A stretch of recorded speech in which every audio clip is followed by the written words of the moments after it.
नमस्कार दोस्तों, मैं अभिषेक आनंद एक बार फिर से आपका मेरे YouTube चैनल वैदिक मैथ्स पे स्वागत है। चलिए आज भारत के इतिहास का सबसे बड़ा बैंकिंग घोटाला के बारे में चर्चा करेंगे और कह सकते हैं कि ये घोटाला पिछले जितने भी घोटाले हुए हैं सारे का रिकॉर्ड तोड़ दिया है। मैं 4 साल पहले का ही बात करें तो लगभग 13,000 करोड़ का घोटाला जो कि बैंकिंग जगत का सबसे बड़ा घोटाला माना जा रहा था वो नीरव मोदी के नाम का है, लेकिन ये घोटाला लगभग 22,842 करोड़ का ये घोटाला है और उन सारे घोटाले के रिकॉर्ड को तोड़ते हुए अभी तक भारत के इतिहास के सबसे बड़ा बैंकिंग का घोटाला ये माना जा रहा है। आखिर ये घोटाला किसने किया, कौन सी कंपनी है भारत की जो इतने बड़े घोटाला को किया है, तो हम थोड़ा सा उस पर चर्चा करें। ये भारत की ही कंपनी है जिसका नाम है एबीजी शिपयार्ड लिमिटेड। ये गुजरात सूरत की कंपनी है जो 1985 में स्टार्ट हुआ, प्रारंभ हुआ। आपको ये नाम से ही पता चल रहा होगा कि शिपयार्ड मतलब ये कि ये जहाज से रिलेटेड कंपनी है, समुद्री जहाज से रिलेटेड। आखिर ये कंपनी किस तरह का काम करती है उसके बारे में भी थोड़ा सा समझ लें। तो ये कंपनी नए जहाज को बनाना, पुराने जहाज का रिपेयर करना, जहाज का मेंटेनेंस करना, ये सारे इस तरह के जितने भी काम हैं इस कंपनी के द्वारा किया जाता है। अभी यदि इसके चेयरपर्सन का बात किया जाए तो इसका चेयरपर्सन ऋषि अग्रवाल है और इसका हेड ऑफिस कहाँ है, मुंबई में है। और ये भारत का सबसे बड़ा शिप मेंटेनेंस की कंपनी है। ये भारत का सबसे बड़ा शिप मेंटेनेंस की कंपनी है और इन्हीं के द्वारा इतना बड़ा घोटाला किया गया 22,842 करोड़। ये बहुत बड़ी रकम होती है। कह सकते हैं कि जो हम टैक्स पे करते हैं, जो हमारा बैंक में रुपया जमा है, हम ही लोग के रुपया ये 22,842 करोड़ रुपया दिया गया है।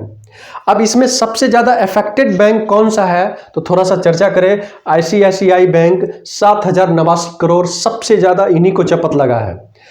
ये प्राइवेट कंपनी की प्राइवेट बैंक है लेकिन सबसे ज्यादा इन्हीं का रुपया डूबा है। उसके बाद है आईडीबीआई बैंक 3,634 करोड़ रुपया, एसबीआई 2,925 करोड़ रुपया। आगे बात करें तो बैंक ऑफ बड़ौदा 1,614 करोड़ रुपया, पंजाब नेशनल बैंक 1,244 करोड़ रुपया। इंडियन ओवरसीज बैंक का बात करें तो 1,228 करोड़ रुपया इनका भी चपत लगा है। एक्सिम बैंक का 1,327 करोड़ रुपया है और बैंक ऑफ इंडिया का 719 करोड़ रुपया है।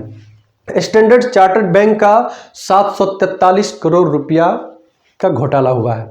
कुल टोटल 28 बैंकों का रुपया इसमें डूबा है और साथ ही साथ एलआईसी का भी रुपया इसमें चपत लगा। तो कह सकते हैं कि इतना बड़ा घोटाला का आज पर्दाफाश हुआ है और इस पे सीबीआई जो है कह सकते हैं कि एफआईआर दर्ज की है।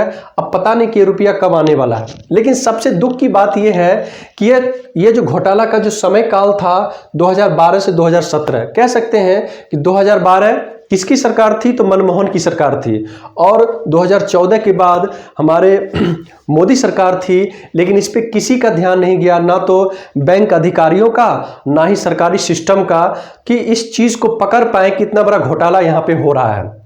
आखिर कब तक देश की जनता के रुपया को इस तरह से बर्बाद किया जा रहा है। ये बहुत बड़ी घोटाला है। कह सकते हैं ये इतना बड़ा अमाउंट है कि यदि किसी देश को दे दिया जाए तो उसका बहुत सारा कर्ज समाप्त हो जाएगा।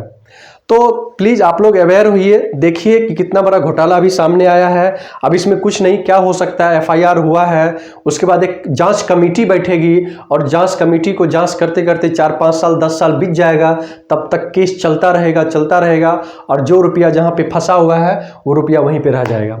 अब देखिए सरकार आगे इस पे कितना एक्शन लेती है। इसमें जो भी सीबीआई को ये कह सकते हैं कि जांच के लिए दिया गया है वो कितना जल्दी इस चीज़ का रिपोर्ट देती है सरकार को कहना मुश्किल है, लेकिन फाइनली घोटाला हो चुका है और ये सबसे बड़ी घोटाला है।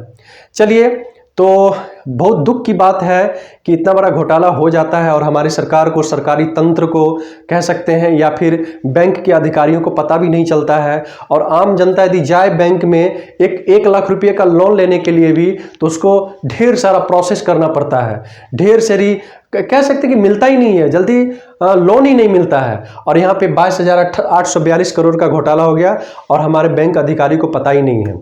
चलिए, एक छोटा सा सेशन था। बहुत बहुत धन्यवाद आपका। जय हिंद, जय भारत।